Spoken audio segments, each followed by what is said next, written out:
Hey y'all, welcome to Vlogmas.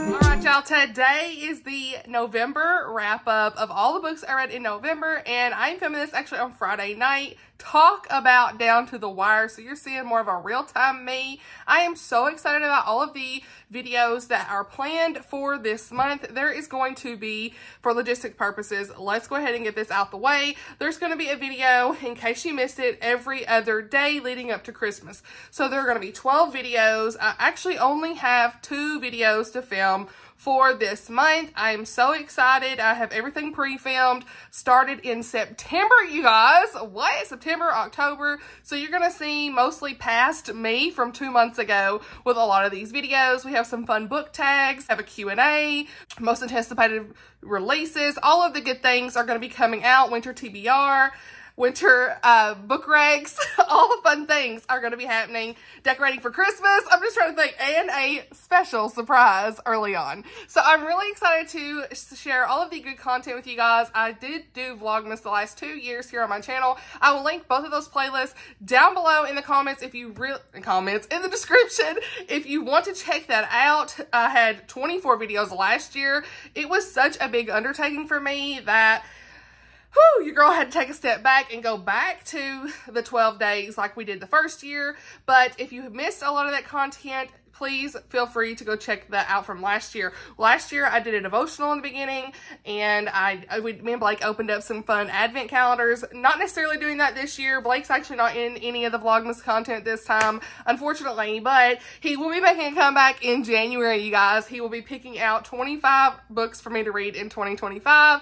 We are going to do a 3K celebration in February for my 3-year anniversary, all the good things, and he's been like saying, when am I going to be in another video with you?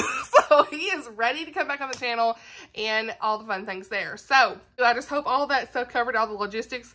But without further ado, let's get into the books I read in November. So the first book I want to talk about is actually a DNF, and this is a soft DNF. This is not anything to do with the book. It really is more of, okay, I was listening to the audiobook and I just wasn't feeling the narrator, and I kept trying to push on. I literally listened to 50% of this, and the fact is I can't tell you hardly anything about it, and that's a problem. And I was like, look, I'm just listening to Heir at this point because I don't know what's happening.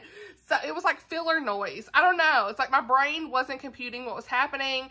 I wasn't connecting with the characters. And I think a lot of that just had to do with the fact I've not really been in a true historical mood much. It's been pretty hit or miss lately. And so I do plan to come back to this book. That was To Treasure and Heiress, The Secrets of the Isles, Book 2 by Rosanna M. White. Now, this is a Christian historical romance. This is Book 2 in that series. Like I said, I love Book 1, which was The Nature of a Lady. And unfortunately, the first half of this, I just thought the narrator just is not good. I have come to the realization that I do not need to listen to her books on audio, because whoever the narrators are, that always impacts my reading, and I really want to give her a chance. I have so many books on my shelves, and I thought, look, I need to recognize when that happens and just put them down and come back to them. So I want to do better about that in 2025, because I feel like there's been several books I've DNF'd, which a vlog will come in 2025 to kind of go back and physically read those books and see if my perception changes. But there's several books I listened to the full in audio, and it impacted my rating. It impacted my experience. So I'm trying to do better about just, hey, I need to put this down. Let's move on to something else so that I can give this a fair shot. So unfortunately, this just wasn't it. I'm not even going to really go into what this was about, but I know this was like a pirate treasure and stuff was going on in this, and that was really fun. And I was like, I need to put this down. So unfortunately, DNF, but it will be a soft DNF for me to come back to. So the first book that I actually finished this month was a physical read that I kind of talked about in my October wrap-up that I finally finished in November, and I read this physically, fully. There was no audiobook at the time, so go me, girl, for doing a physical read, right? And I buddy read this with my friend Caitlin at Chronicles of a Book Nerd, and that is Hope Like Wildflowers by Basham. Y'all, this was my favorite book of the month. Truly, it's like a 6-star read if there is one. It was book 3 in the My Heart Belongs series, and it's Hope Like Wildflowers by Basham. Book 1 is Laurel's Dream. Book 2 is Heart of the Mountains, and this is the final and concluding book. And let me just say, beautiful. The faith content was beautiful and so profound. I cried in this book several times. Very emotional story. I mean, Kizzy's story was the best. Truly, the Lord was present in this book. So this is set in the early 1900s in the Appalachian Mountains, I should say. And Kizzy is essentially disowned by her father for a pregnancy that she is, well, an unwanted pregnancy, I should say, but it's one that she did not plan, okay? After being on her own for several weeks, or I think it was several weeks, maybe a month or more, she had no food, no shelter, and she meets this local family nearby, Nella and her husband, who offer her refuge and help. No matter what she's done, they are here to help her. And I love Nella. She was one of my favorite characters of the entire book. She really set the foundation for Kizzy's faith to go to church and to really share the gospel of Christ with her. No matter what she had done, that the Lord still loved her. I absolutely loved her character. They loved her unconditionally, and they were just really great side characters in the very first part of this book. We see Kizzy really struggle with her relationship with Charles, who is the man she thought she loved and was supposed to marry, but he, you know, of course, now she's pregnant with his child, and Charles is this, of course, rich man, as it would have it. He's unable to marry Kizzy due to their societal differences. He strings her along, all this stuff, and we all know that Charles is essentially a snake in the grass, right? So we cut to the second portion of this book, where Kizzy ends up meeting Noah with her son Charlie, of course. And he is just a wonderful man. He was a beautiful example of a godly man who was there for her and her son no matter what. He loved her unconditionally as well. And the story moved on from here as we saw Kizzy get her fresh start. So overall, I love this book. Like I said, the faith really stood out in this. We see Kizzy go from feeling rejected and unloved to being fully known and loved by the Lord. And I love that. Pepper just really told this story so beautifully. She realizes that no matter her mistakes, that the Lord can take that all from her, and she was a new creation in Jesus, which is what we wanted to see. Overall, I highly recommend this series. You have to read the author's note. I really loved seeing how Pepper told that this was really similar to a true story in her own family, so that was really great to see. I need to always remember to read the author's note, because that was phenomenal to at least kind of tie that in back with the story in its entirety. So you've got to read this series, this trilogy. It is one of my favorite Christian historical romances of all time. The way that Pepper just writes her characters and the faith and the settings and the elements of the historical elements, it's just so good. So yeah, definitely my favorite book of the month, you guys. We're starting this video off with positivity, okay? I know we have some DNF, but look, the first completed book of the month was a favorite. Oh, what am I doing? Favorite. Okay, now let's get into the second book I finished. Okay, I've got my reviews pulled up. You already know I gotta have notes, but when you read 12 books in a month, you gotta have this, okay? I'm sorry, names start leaving me, but Rescued by the Hero by Mandi Blake. This was on my Christmas TBR, and I went ahead and read it this month. And this is a clean Christian romance, brother's best friend trope, fake dating, a little bit of suspense. Romantic suspense. Okay, a little bit of suspense, very like a touch, just like a touch. This has a mountain resort vacation type thing and dual point of view. So we have our main couple of Aiden and Joanna, and I really enjoyed this. I gave this 4 stars. Buddy read this, my friend Melissa at I'll leave her Instagram down below. I think it's Mommy's Got a Book Obsession. Love her so much. She is so fun. Love all of our chats. And look, this was super cute. I gave it 4 stars. It's hard to measure up to her newest Christmas book, Healing the Cowboy, you guys. Like, that was like a favorite for me. So take me with a grain of salt, but this still was a good 4-star read. What are star ratings anyway? Super cute Christmas read, okay? I mean, look at this. Look at this cover. Super cute. This is book 1 in the Heroes of Freedom Ridge series that I really want to try to get to. So hopefully I can. We will see. But we've got all of the, of course, again, Hallmark, Christmas, cheese, all the stuff you want during the holiday season. And in this, Joanna escapes to Freedom Ridge during the holidays, which is in Colorado. I love the Colorado setting in the Christmas time. It makes me really want to like visit there during Christmas time. It sounds so much fun. There's snowboarding and all that stuff in here.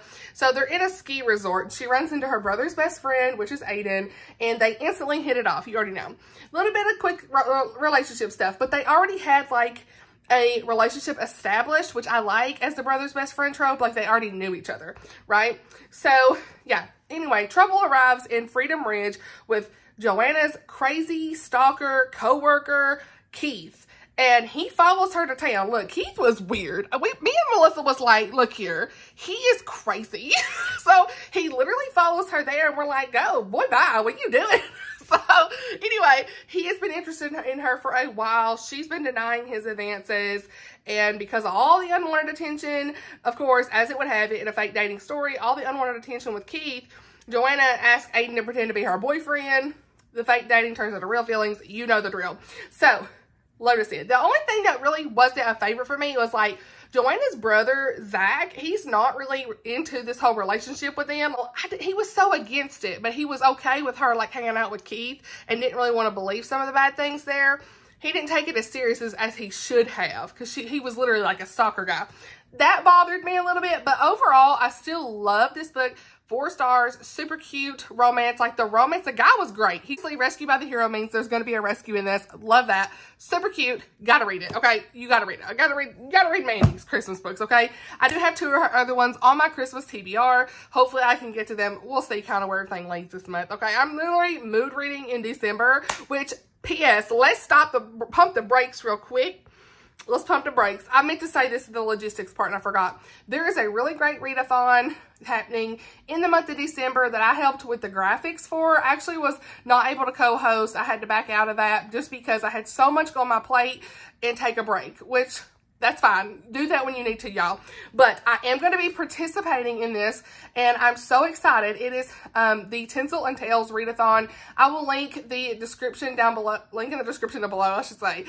Lucy from the Lucy Chronicles, her announcement video, she is the creator of this Readathon. There are a ton of co-hosts, so I will just leave her video down below. She has all the information with all the co-hosts and everything.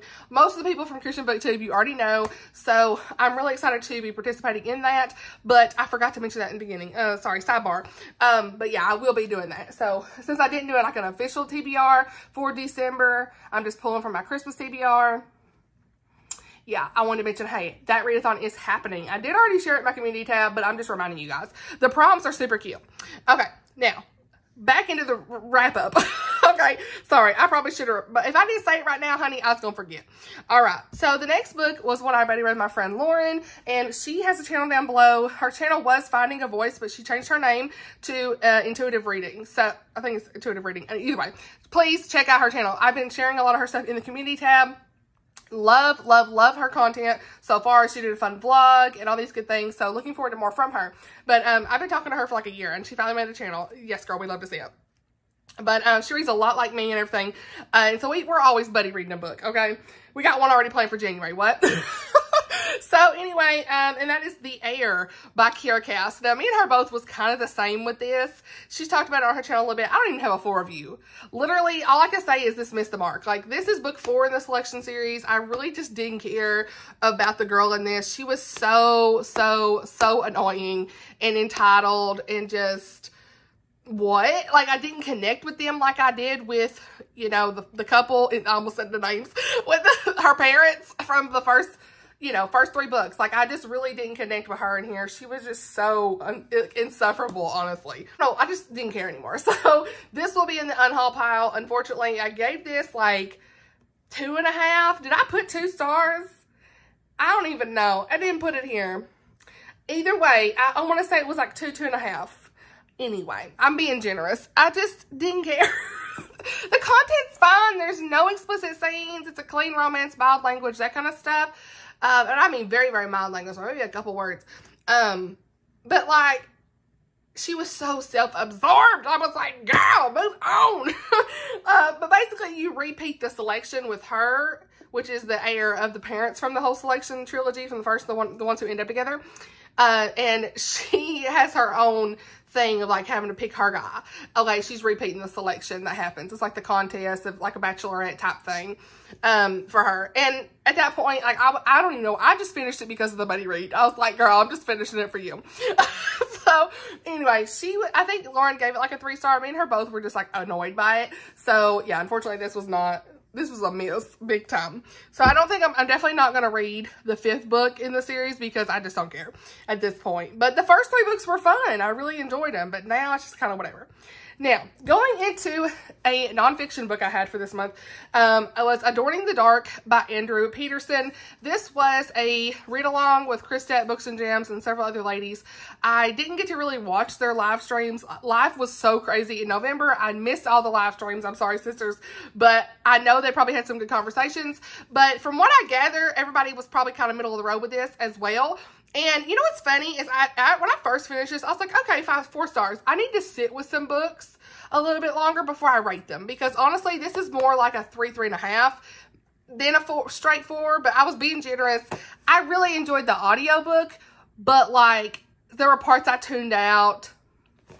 I don't even know where I'm going with this. This is essentially more of a memoir of him. And I don't know anything about him hardly other than he has wrote the Wingfeather Saga. And it says thoughts on community calling and the mystery of making. And I would have liked a little bit more than him talking about like his life. You know, he's all about music. And if you're someone who loves music and learning about like the career in music and things like that, you would really enjoy this from like more of a Christian perspective. But I wanted more about what it says down here. Thoughts on calling, community, and the mystery of making. Like, there was a good chapter in here about discernment. He had some good quotes and things, but if I had not been listening to the audiobook, he had some actual songs he was singing in the audiobook, which was a bit more engaging. So that's probably will enhance the experience, but honestly, it wasn't like a favorite. It's not what I'm planning to reread. I'm probably going to unhaul this, actually, just because it's not something I will refer back to. I didn't really even look at the physical book. It's kind of like a waste that I bought it since I did the audiobook. There wasn't anything I really wanted to highlight, and I know I'm kind of being negative about it, but it just, the more I think about it, it just wasn't as engaging as I'd hoped, and I need to try to sit with books for a couple of days before I just go put them on Instagram. Hey, 4-star. Because this was really more like average, right? Especially when you compare it to a lot of the nonfiction books I read, like some of the Elizabeth Elliot stuff, or, you know, Charles Spurgeon. Like, this just wasn't it. Even Lisa Bevere, like, those are some of my favorites. But, like, this just wasn't what I had wanted to read at the time. If I physically read it, I probably would have been really bored, honestly. But there was a good chapter about discernment and some of the things that he shared with social media and creativity that I related to, because I am a very creative person. And he talked about discipline and things like that. So I like that, but I would think I would have liked a little bit more about the community aspect versus his own experiences. So take that for what you will. It wasn't terrible. It just wasn't a favorite, or wasn't anything to write home to mama about, if we say that. Okay. Now, next we have got Deadly Revenge by Patricia Bradley. And this was a review book I got from the publisher. And this is book 4, am I saying 3, in the Pearl River series. It's a romantic suspense, Christian romantic suspense. I gave this one 4.5 stars. I loved it. It was a really great conclusion to the series. It's set in Tennessee near Chattanooga in the fictional town of Pearl River. We have Russell County Deputy Jenna Hart and TBI Agent Maxwell Anderson, okay? They work together when a former mayor who is running for the U.S. Senate office is murdered, okay? Or is he murdered? Was he murdered, honey? I know I say they were protecting him. Maybe he wasn't. All right, I don't know. I said murdered, honey. I spoke too soon. Was he? Maybe. Anyway, moving on. They're working on something like that. It's been a minute since I've read it. I'm getting the details confused. Okay, because I've just finished listening to a romantic suspense novella, and now I'm like, wait, what happened here? Okay, anyway, that's real life, okay? I can't get that straight. Anyway, Max is Jenna's old boss, and so they're familiar with each other. I really liked learning more about Jenna's story in this, and seeing her with Max was really great, because you see parts of their past, and she was shot and had PTSD from something in the past, so she's still trying to kind of deal with those things. And so when she's back in town, she's like questioning everything. Even the fact that somebody out to get her, somebody's like sneaking around in her house, and she'd be like, someone was in here, and he's like, I don't see any evidence that somebody was in here. So like, there's all this stuff. She took some incriminating photos from a long time ago. And so now we know, you actually get the point of view of some of those people involved, because you know from the beginning, like, who's the bad guys. That's one thing that Patricia did, is she put their point of views in here. So you as a reader already kind of know that, but I really like those elements because you got to see their point of view and like what they were doing, and then trying to see if Jenna and Max could like figure it out and knew what they were doing along the way. So that was kind of like a back and forth thing I liked. You don't see that a lot. She really is like questioning her sanity at this point. So yeah, it has a really small town, good small town feel, like this whole series does. And as a Tennessee girl, I really like her books for the settings, the familiar towns, and just like areas I know, like I can kind of easily picture because they're talking about like East Tennessee and things like that. There were some details about the dam that were very interesting because I knew a lot about dams where I grew up in East Tennessee. I could easily kind of picture the issues that was going on there. So yeah, and the romance in this is more of a slow burn, but it was nice because he wanted to kind of keep her safe, like I said. So I really liked that. I think I wanted more with the romance than the suspense. There was a lot more suspense, but I think if you like romantic suspense, pick this series up. I think I've got the first two books sitting over here somewhere. I thought I could show y'all, but they're probably buried. Actually, here they are. Yep.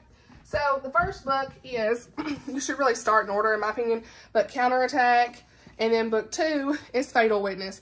This is just a really great series. I love it. I've just really grown to enjoy her books. I actually got to meet her at one of our local author events, and that was just she just is such a lovely lady to just kind of chat with. And I actually picked up some more of her books. I have a whole nother series of hers I need to get to in her backlist. Yeah, 4.5 stars. Not my favorite of the series. I think the first 2 really were more my favorites. I gave them 5 stars, but still a really great one, okay? So, what is next? All right. Oh, we got a Jaime Jo Wright, The House on Foster Hill. All right, 4 stars, you guys. Look, I am making my way. I've read 3 Jaime Jo Wrights this year. Who am I? I'm so excited. So next year is the year that I plan to try to read her to 0. It's in one of my goals. Spoiler alert. That's in one of my goals, okay? For the next year is to read her to 0. And this one was it wasn't my favorite, but it's still very spooky, gothic, eerie, ghoul. Girl, I guess ghoul is the word. Good, dull timeline, okay? As always, I will say, it took me a little bit to get invested in this.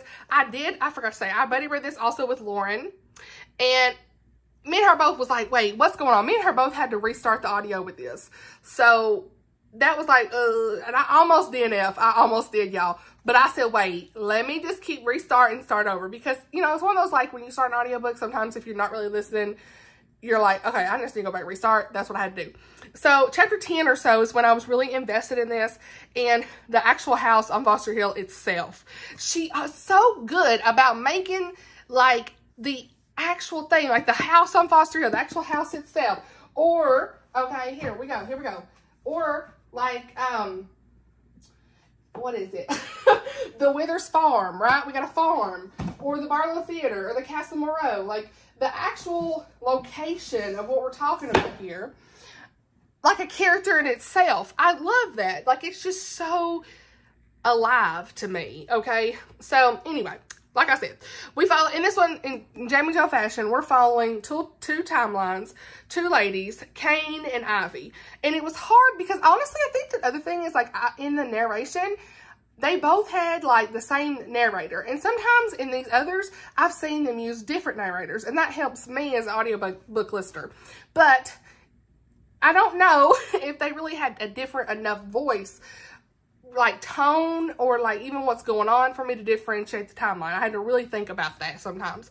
But both women are separated by a whole century. So we've got early 1900s and then like present day kind of thing.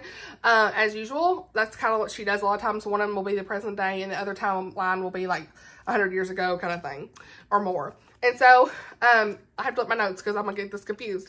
So yeah, they are both tied to, of course, Foster Hill. And Ivy is in 1906, drawn into a murder mystery where a woman's body is found in or near the house. And Kane is a modern-day widow seeking refuge and answers after her husband's suspicious death. Kane purchases Foster Hill house, hoping for like a fresh start, but of course, as things will have it, she gets herself entangled in a mess. Okay, so yeah, I enjoyed this overall. Jaime does keep you engaged and guessing kind of up until the end, And the faith content in this one stood out really well. As always, she has kind of like a light in the darkness thread here.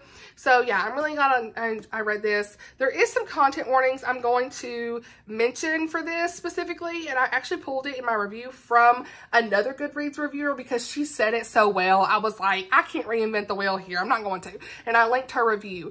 Her name was Daniela, and she said, I do believe it's worth noting that this novel does deal with intense and possible triggering topics like trauma, sex trafficking, sexual assault, murder, just general assault, abuse, PTSD, depression, anxiety, and stalking. However, none of these issues are spelled out in any graphic detail because this is Christian suspense, right? She does not romanticize it or glorify it. It's not detailed at all. They are dealt with in a godly manner. But I always want to mention those things in here just because you need to know what you're getting into and you need to be in the right headspace before you pick this up, in my mind. So, just want to say those things to be clear because that's what I do here. So you can make your own decision the best you can. So yeah, 4 stars. Glad I finished it. Another Jamie Joe off the list.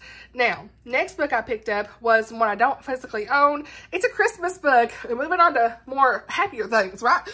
We got 12 Days of Mistletoe, you guys, by Jen Atkinson. We have Bonnie and Elliot. Super cute.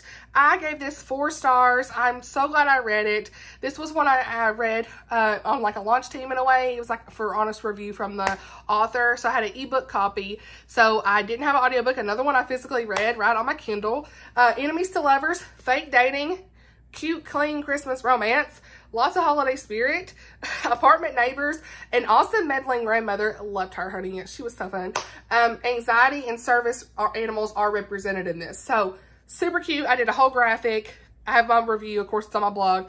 But read if you like that. It's a new favorite Christmas rom-com for me. My first Jen Atkinson book. I really enjoyed her writing style and looking forward to kind of reading more from her. But this was like a different twist on fake dating where the grandmother immediately is like, look, I know y'all are faking this mess, but I have a proposition. I was like, girl, yes. So in this book, Bonnie struggles with anxiety. It's managed by medicine and she has a service dog named Noelle. Immediately fell in love with the dog, okay? She lives in an apartment complex and life is pretty good all until Elliot, the landlord's grandson, decides to start sending her all these letters. Like, basically threatening her to turn her in for having this dog she ain't supposed to have because he doesn't want his grandmother to be taken advantage of.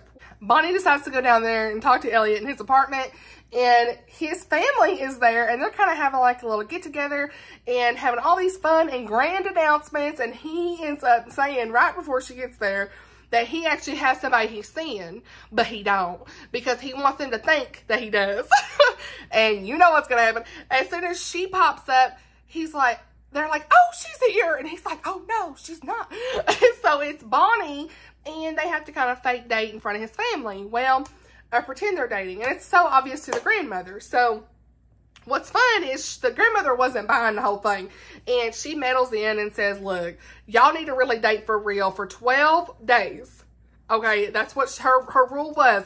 You can keep the dog. He was actually going to give her money and stuff to like pay her to do the fake dating and stuff. But like they have to date for real for 12 days. I think because the grandmother knew, honey. She knew they was a match. Okay, and so the rest was history. I love these characters a lot. Seeing the anxiety rep with Bonnie and the passion that she had for service animals. She worked like in a nonprofit and stuff. She was a solid girl, like solid FMC, they'll say, right? Female main character. I liked seeing how Elliot was growing to kind of understand her, and he really supported her in the end with all of that. And the Grand was just one of the best characters. Loved her sass. The dog was just such a great character as well. Just a really cute book. It wasn't like a 5-star for me for whatever reason, but I still really enjoyed it. It could be like a 4 to 4. What am I saying? 4 to 4.5. King top. It shined light on mental health though, and I really enjoyed that aspect because you don't see that enough, and I thought that was great. So yeah, I'm glad I read that one. Definitely gonna be on the lookout for more of her books. And now we're gonna talk about my second favorite book of the month, and that is a buddy read with my friend Miriam over at Miriam Elizabeth Reads, and that is The Frozen River by Ariel Lawhon. Now, this is a secular book. We got some trigger content warnings. I will be letting you know. But this book this book. I've talked about it in recent vlogs and stuff. So, you know, some of the things you already know. But 5 stars, you guys. I just was so engaged. The audiobook in this is phenomenal. Like, the narrator keeps you on edge. And I had the physical book at one point. I was like, wait a minute. At the very end of this, I was at PetSmart. And I sent Miriam something. I said, girl, watch this whenever you're done with the book. But I was like, I sat there and I was like, I got to read this physically because I got so much anxiety to what's happening. I can't listen. I finished it when I was grocery shopping, though, on audio. And it was just really good. So, all that out the way. I've already filmed the winter book recs video for Vlogmas, but this is not in it, and it needs to be. Okay, this is the #1 winter book recommendation I have. You can tell from the cover, it's definitely a good book recommendation for winter, just because of all of the snow and stuff, frozen in the title, that kind of stuff. But read this if you can handle the content, okay? It's this historical fiction aspect and a gripping mystery all into one.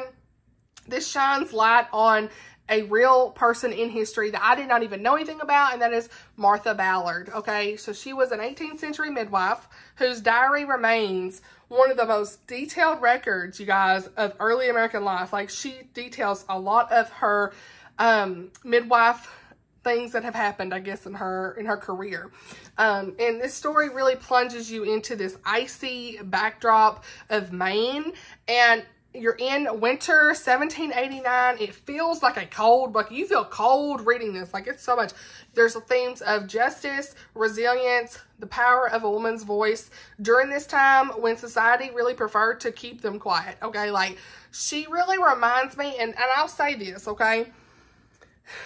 She reminds me, and me and Miriam both said, you know, I don't read Outlander anymore, but like Claire's good qualities as a nurse, I should say. Not her romance mess, because look, that's messy.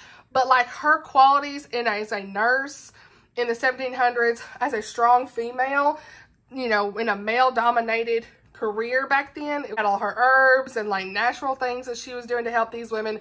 She was better than the actual male doctor himself in delivering babies. She knew all the things that need to be done in delivering babies. And she had lots of different tragedies that happened, but you know, she was just a strong woman, and had so many successful deliveries during this time when it was hard to birth babies. It was hard to deliver a baby in the 1700s just because of the nature of everything that surrounded that. So it kicks off with this discovery. This man's body is in the river and frozen in the river. Obviously, it's frozen river. Martha, she has her skills as the midwife. It kind of extends to like this forensic observation, if you will. She is determined to try to help say what the cause of death is through her skills. Now, one guy, they're on trial for this, you know, for this sexual assault of this woman in this book. A woman on trial who is explaining what happened to her in her sexual assault by these 2 men. Okay. And I ain't gonna say who they are. One of them is the dead man. The other one, I ain't gonna say. I feel like y'all need to figure that out. Honey, what? Messy, okay? But that is a big trigger in this, so just be aware of that going in. But I feel like the topic was handled very well, and it wasn't explicit in my personal opinion, other than one chapter of her really explaining on the stand the details surrounding the attack. So I guess that would be more detailed, but it was handled with grace in my mind. Actually, what happened to the real woman in real life was much more heinous than what the author explained in this book. She says that in her author's note. And so that was very much appreciated that she didn't go there in this book. So anyway, back to the story because I'm talking about this too long. But from this point, we see her kind of on the trial trying to say that, okay, this guy was the one who did this. He was murdered, and this other guy is testifying, who's a medical examiner, says no, he wasn't murdered. So they're back and forth. And so there's this whole uproar about, was this man murdered truly? So that's the first thing. Then there's the trial about the assault itself and all the mess there. And then we have all these details along the way with Martha delivering babies. And so you have a lot of medical details there. So if you're more like, you don't want to read about delivering babies and medical terminologies and things like that of what she's doing, and there's miscarriages and death and things like that happening, then you might want to not read this. But again, I don't feel like it was egregious in any way. It was very well done and more like what probably would have happened in Martha's life, okay? She's very heroic in her role as a midwife, and I appreciated that in this book and learning more about her, and it makes me want to read more about the real Martha Ballard, okay? So, anyway, one thing that's really big in this is Martha actually keeps a diary of all the things going on, and so that diary kind of gets roped into this mystery, and things go on from there, okay? I don't want to say too much. So, yeah, I do feel like the author did not shy away from the brutalities of this time, but like particularly the vulnerability of Martha during this time in such a male-dominated like career, I guess. It seems very honest and real from what I've seen depicted elsewhere. So yeah, what else? Oh, Martha and her husband and her family, chef's kiss. Like that added such a layer of just piece to the story, because every time there was some crazy stuff happening, her husband Ephraim, or Ephraim, however you say his name, he was there. And even when he was gone and he would come back, like there were good things there. And it was just so beautiful to see how they, over the course of their whole life together and their marriage, I mean, she's in her 50s at this point in this book, over that course of her life together with him, how much they loved each other and had been through so much and stayed true to one another. And really, they had 9 kids. I think 3 had passed away, I want to say. So 6 living kids. And, you know, they'd been through a lot together in the past, you know. And Martha had lost children in epidemics and things like that. So, you know, she was a very strong woman. I just loved learning more about her. And she had one, as an autism mama, she had a son who was nonverbal. And my heart ached for her in that, and just to see his character portrayed was just impactful to me. So they all supported him no matter what was going on, and so such a good tribute to her. I will say I want to mention this because I talked to Tammy, who read this too, and she was not crazy about the ending, and I see why. I was over here like, go girl, because it's more of a modern twist on what it would have not happened, okay? It did not happen, okay? What shall happen? That's all I'm gonna say. If you know what happens at the end, don't say it, but that's like, I see what she's saying though, because it's not more of like what would have happened in that historical timeline, but like, I still was like, girl, yes! So, yeah, I was literally, I sent her a telegram, I said, girl, what? So, yeah, I was happy about the way it ended, but I see why it could be an issue. But also it was addressed too. Me and her both talked about this. Me and Tammy talked about how we liked that the author at least addressed that in her authors though, and said she took some liberties, okay? Like, it's not fully what happened. And she is a really good author's note. Highly recommend you read the author's note. I talked a long time about this book, okay? But let me just go into the trigger warning discussion here, okay? I said sexual assault is a major focus in the story. A woman goes on trial and explains what happened to her. There are multiple birth scenes with difficult births presented too. Murder, physical altercations, miscarriage, etc. However, I feel like the author handled these topics with grace and did not go too far. The sexual content was not explicit. There are some mentions of the married couple, Martha and Ephraim, with some romantic bits. They talk about making love and things like that, but it wasn't detailed enough to bother me. It was like realistic type of stuff, but it wasn't like across the line for me, and the language was very minimal. So yeah, I just really think that this is more than just a historical mystery. Like, it really is a tribute to a very extraordinary woman from the past, and definitely a favorite book of the year, you guys.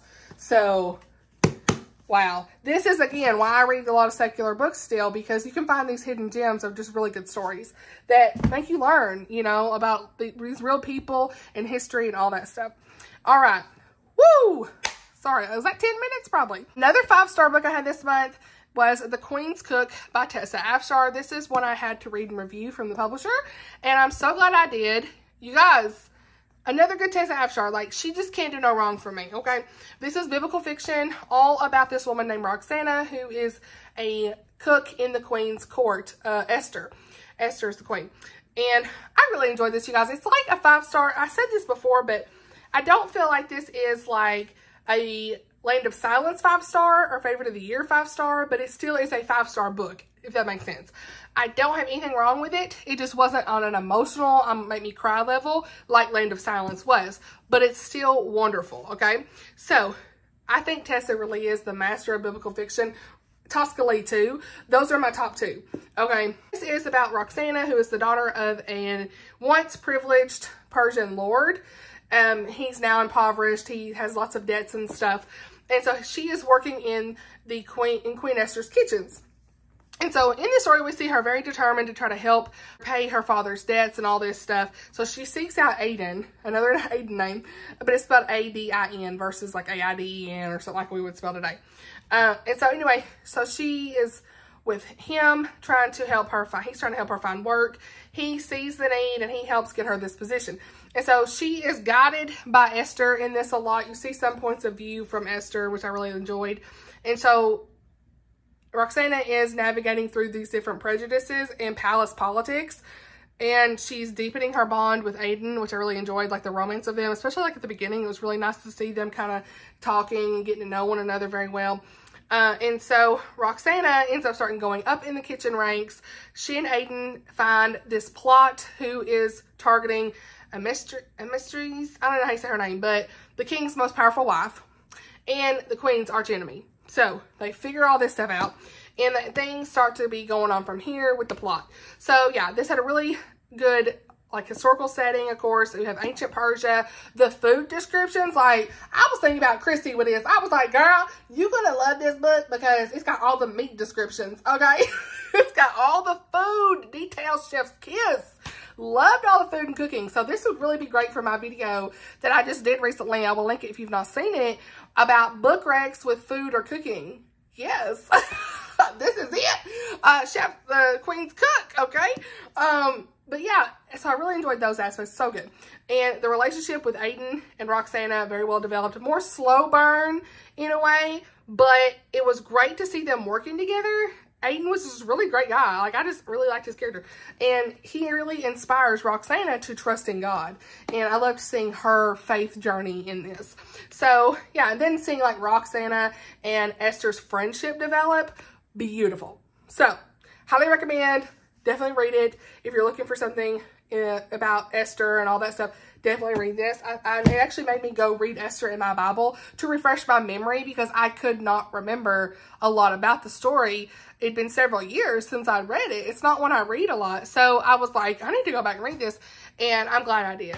So it really refreshed my memory. And that's part of why I love biblical fiction, is like, it gets me thinking. I know it's not for everybody, but it really gets my heart stirred for the Lord and my faith. It encourages my faith, and it helps me to want to actually go back to the Word of God and see what it says. So, now, we're getting down to the wire, you guys. The last full book that I read in the month of November is Absolutely Not in Love by Jenny Proctor. I buddy read this with my friend Melissa. Again, we had 2 buddy reads this month, and we were able to squeeze this one in. I wasn't sure, but we did. So I ended up giving this one personally like a 3-star on Goodreads, but 3.5. And I did talk about this in my recent vlog. And it's book 2 in the Appy's series. I think book 7 in the Sweater Weather series, okay? We follow Gracie and Felix's romance. Now, if you like hockey romance, forced proximity trope, like guys who read, classical music, thread, these cute text threads, neighbors to lovers kind of thing, anxiety rep, like all of that stuff, check this out. But at first I was like, I need to sit with this, because at first I was like, is this like a 4-star? I kept thinking it was 4-star. And then more I sat with it, more I read, you know, I just kind of was like, no, it felt, I talked to my friend Lindsay Lemus about this too, because she really just said the word that I was missing in the vlog. Superficial. That's the word. And I was like, thank you, because I couldn't figure out what the word was. I was saying it just felt very surface level for me. Lots of attraction, lots of things I just didn't care for. It was middle of the road. It's not a bad book. Don't get me wrong with that, because it is cute to read during the fall time. It has some cute, you know, fall references in the town of Harvest Hollow. In the series, you see some characters from book 1. Parker and Logan, they're back here. Is it Logan Parker? Is that their names? Anyway, whatever. The couple from book 1 in Emma's book, Just Don't Fall. I really like Just Don't Fall. Emma's book was like 4-star, really good. This one, I don't know. It's because her romance treads a line sometimes for me. It's not explicit. It's still closed door. She's meant it to be more like closed door, like, You know, the makeouts are a bit much, leading up to what would be a closed door. There's not a closed door moment in this, but yeah, it was just a bit much as far as that goes. And there's a lot of like him in his underwear and the abs, and I was just like, girl, I don't know. And I will say, I talked to Melissa and she said, okay, you did listen to this on audio, right? I was like, yeah. And I think that impacts it so bad. Like, if I physically read this, would I have felt the same? I don't know. Maybe not as much, because listening, the guy's voice, it was a bit, okay, I don't need to hear your tone with some of this, you know? So, take that for what you will. But I didn't even tell you what this is. I should have. What I loved about it, though, was Felix's character. She was okay, but Felix was just a great guy. He is almost like too perfect, I guess. But it's fun. It's one of those fun fiction romance books. But I loved him. He loved to read. He loved classical music, honey. He was like the perfect guy. Okay, a library, let's go. He's a hockey player, all that stuff. But yeah, so I liked him more than he's like the cinnamon roll type guy. But he cared for Gracie a lot, and I like that. Now, Gracie, I related to a lot of what she went through with her parents, and I really liked seeing her cello playing, and like the, you know, all that stuff was great. But essentially, Gracie hates hockey players, and she swears she'll never date one. Something happened a long time ago, so she kind of holds a grudge, probably a little too long, too, for me. That's another thing I don't really like in books. But cut to Felix being this guy next door, and sparks start to kind of fly with them. She doesn't really want to let go of her no dating hockey players. I've read a lot of mismatched words in this video. Hockey players rule, but they start to hang out more and like each other, and the rest is history kind of thing. But like I said, there was also a lot of innuendos that just got on my nerves. Like, I'm not even gonna say it. I was like, roll my eyes a little bit. But maybe, again, is it the time I read it? I don't know. I know that Jenny does that a little bit more in her books than some others, so I just need to remember that going into it. But I think I would have liked a little bit more of the side characters too. I don't know. Grain of salt. But overall, enjoyed it. Glad I read it. Keeping the book on my shelves to recommend to people who might like those tropes and stuff. So, that's all the books I've read this month, but I did want to mention I'm currently in the middle of Cornered by Lynette Easton, Lynn H. Blackburn, and Natalie Walters. Now, I just finished the first novella in this collection, so I'm going to talk about that one really quick while I have you. So the first one is In the Dark by Lynette Easton, and so we have this accountant named Steph Cross, and so she's cleaning out her coworkers' desks. Okay, the story starts off with her coworker who has run her car off and is killed. And they say, is it an accident? But she left this cryptic note in her journals. And they're like, wait a minute. What was she investigating? What's her client list? All of this stuff. And there's this guy, Detective Tate Cooper, who is determined to help crack the case with her before somebody else gets hurt. But can he protect her? All that stuff. So I really enjoyed that one. I would give that one like a 5-star, honestly. I think romantic suspense is so good in novella form. Because you end up, look, literally having everything really fast. You want the romance and the suspense really quick. Like, sometimes the romance can drag on a little bit, but like the novellas, they wrap it up fast, and I love that. So count me in. I can't wait to finish this. So yeah, I really enjoyed that one. Very fast paced. I do have the audio from Libby on this, so that's how I'm reading it. Great narrator. I think it's Leah Horowitz, whatever her name is. Leah something. Anyway, she's a really good narrator. She narrates a lot of Christian fiction, and I liked her for this one. And it depends on what she read, but she was good for this. So the next one is going to be Downfall by Lynn H. Blackburn, and then In Perilous Obsession by Natalie Walters. So I'm looking forward to those two. I was going to try to finish it tonight, but I needed to film this wrap up first. So we'll finish talking about those in the December wrap up, but check out this novella collection if you're looking for a good romantic suspense one. My friend Oshina recently read this, and she really liked the first two. And the third one was kind of middle of the road for her, but I know she gave this overall a 4-star. And I think she's got a vlog coming out with this book soon. I've got to watch that. I think it comes out tomorrow, so I'm looking forward to that. Where she read like I read in 24-hour type vlog, so I'm looking forward to that. I saw this on the cover of her thumbnail, so that'll be fun. But me and her both were talking about this and said we both felt like romantic suspense was really well done in novella format because everything happens and you're just like, oh, that was fun. So yeah, looking forward to finishing this. Now, next up, I do have, just for the sake of this video, in real-time updates, we've got Suzanne Woods Fisher, A Year of Flowers. Now, I did buy the audio from Audible on this. Couldn't find it on Libby. I just bought it. So these is also a novella collection.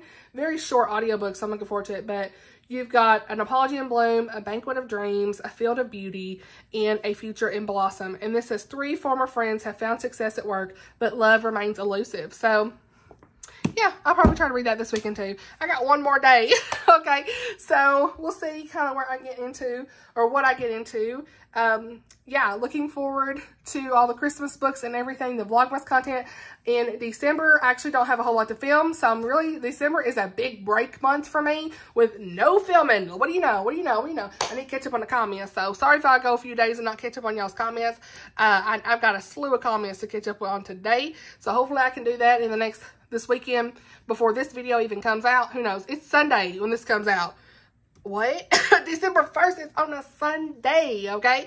So, if y'all would like to kind of know what the content is for Vlogmas, because I'd love to go ahead and tell you, for the most part, what's already done, okay? Just for those who care, because I'm someone who likes to know. I ain't hiding nothing except one thing. I'm so excited. But some of y'all know, okay? Which I kind of feel like, I don't know, I'm like, oh my gosh, so many people are doing this, but anyway, it's fine.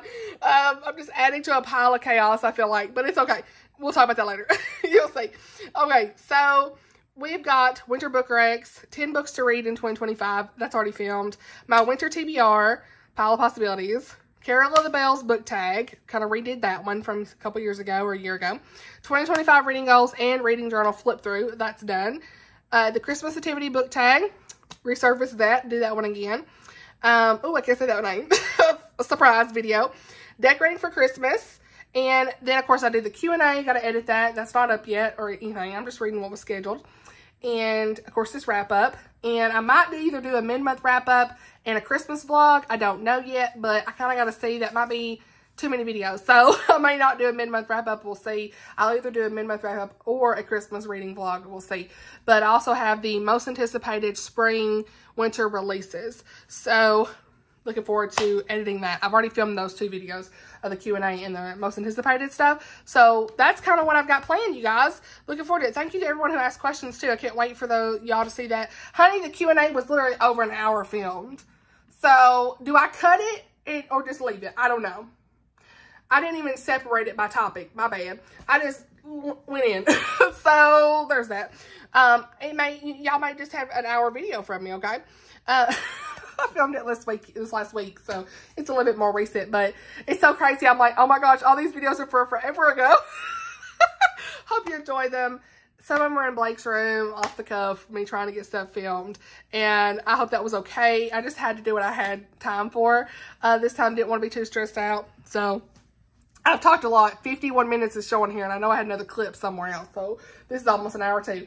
But I love you guys. I hope that you had a happy Thanksgiving with your friends and family if you were in America celebrating, and I hope that you enjoy the month of December. Have some great Christmas reads.